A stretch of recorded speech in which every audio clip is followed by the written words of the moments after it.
Bonjour, bonjour. Donc on a vu dans la dernière vidéo que la Torah a été donnée à toute l'humanité par le Créateur lui-même.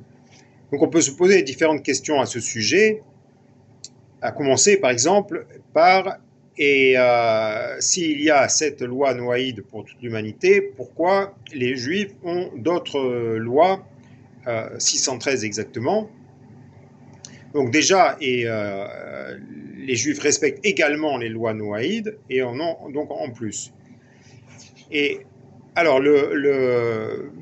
la Torah, ce sont 5 livres qui sont aussi divisés en 53 ou 54 sections qui correspondent chacune donc aux 53 semaines de l'année. C'est-à-dire que chaque semaine, on va voir une section de la Torah. Par exemple, la première section, on appelle ça des parachas, la paracha Bereshit, et donc qui raconte l'histoire de la création et l'histoire de Noé. Ensuite, on a la paracha suivante qui va raconter le début de l'histoire d'Abraham, etc. Et durant l'année, les Juifs étudient chaque semaine une section en particulier. Et donc, une des lois spécifiques aux Juifs, c'est ce qu'on appelle le Shabbat, donc c'est la journée non travaillée de la semaine.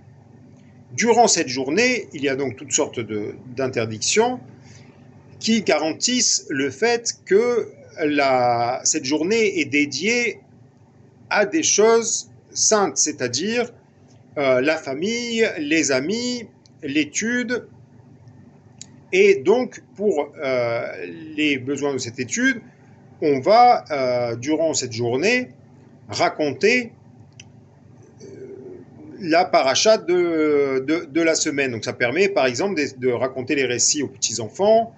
Et ensuite, quand ils grandissent, on commence à leur raconter les enseignements. Et ensuite, si le Shabbat se partage entre maître et élève, on va approfondir des notions de plus en plus profondes et spirituelles. Donc voilà comment le Shabbat va garantir une transmission la plus intégrale et détaillée possible de cette Torah. Donc voilà un exemple en fait de lois qui ont été données spécifiquement aux Juifs et qui permettent de la diffusion et la transmission de la Torah. On peut se poser une autre question, c'est celle, on dit parfois, oui, pourquoi le peuple élu c'est une question qui revient. Alors, on a parlé la dernière fois du Targum d'Onkelos. Le Targum d'Onkelos, c'est la première traduction populaire de la Torah. Onkelos, donc celui qui a écrit ce document, c'était un non-juif. Donc on voit qui s'est converti, mais à la base c'était un non-juif. Et donc on voit par là que un non-juif, donc Onkelos, a été un grand personnage, un grand scribe, un grand enseignant de la Torah. On a d'autres personnages immenses qui sont aussi soit non-juifs, soit issus de non-juifs. Et donc, on a par exemple le personnage immense, connu de tous, qui est le roi David. Le roi David est issu, son arrière-grand-mère, de Ruth la Moabite, qui était donc une non-juive qui s'est convertie.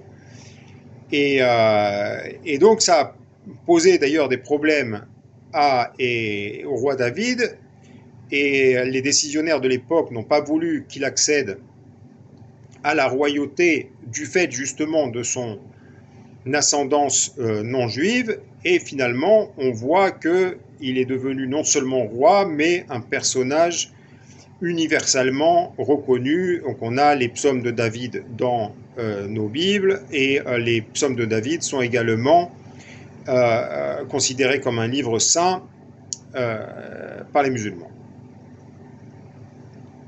Ensuite, on a aussi un autre très grand personnage qui est Jithro. Donc Jithro, c'était le beau-père de Moïse. Et Jithro était un grand prêtre d'une région qui s'appelle Midian. Et donc un prêtre qu'on pourrait dire idolâtre qui enseignait toutes sortes de religions païennes de l'époque et qui s'est finalement converti par conviction et qui a rejoint les Hébreux et donc son gendre et autour du mont Sinaï et au moment du don de la Torah. À tel point, c'est un personnage important à tel point que la paracha donc qui raconte le don de la Torah, donc paracha très importante, porte son nom. On appelle ça la paracha Jithro.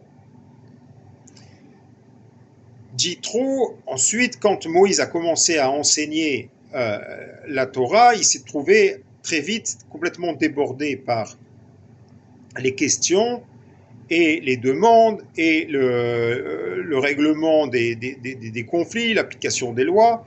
Et c'est Jithro lui-même qui lui a conseillé de s'entourer d'un conseil de 70 sages. Donc on voit, et donc Moïse a suivi son conseil, donc on voit encore une fois l'importance de un non-juif, donc Jithro s'est converti également. Alors il y a un autre personnage encore, un autre personnage très grand aussi, qui lui ne s'est pas converti, qui s'appelle Job. Donc le livre de Job aurait été écrit par Moïse lui-même, justement dans le temps, il a passé 40 ans en Midian, et durant ce temps, il a rencontré entre autres Job, et il aurait écrit le livre de son histoire. Alors l'histoire de Job est un livre extraordinaire qui raconte la fidélité d'un personnage, donc Job, et malgré des souffrances effroyables, la fidélité au Créateur. C'est également un livre qui permet à tout un chacun de se rapprocher du Créateur, qui est ni plus ni moins qu'un des buts de la vie. Donc on voit par là que tout au long de la Torah et de la Bible hébraïque, des personnages qui sont issus d'autres peuples et qui participaient aux enseignements et à la diffusion de la Torah. Une autre question qu'on peut se poser, c'est la question en quoi des récits qui ont 6000 ans, 4000 ans, 3000 ans nous concernent. Alors comme on l'a vu, et dans la deuxième vidéo, la Torah, ce sont des récits, mais ce sont aussi des enseignements. Donc, par exemple, le récit de Noé est finalement, on ne peut plus actuel, enfin, en fait, il est éternel au travers de toutes les époques. C'est un récit qui s'adresse à chacun de nous, c'est-à-dire c'est comment maintenir à flot notre barque, notre vie, dans un océan de problèmes. Donc quand on s'attache aux enseignements, c'est là qu'on voit l'aspect donc éternel de ces enseignements qu'on va détailler dans la prochaine vidéo, dans une prochaine vidéo. Voilà, merci de m'avoir écouté jusque-là.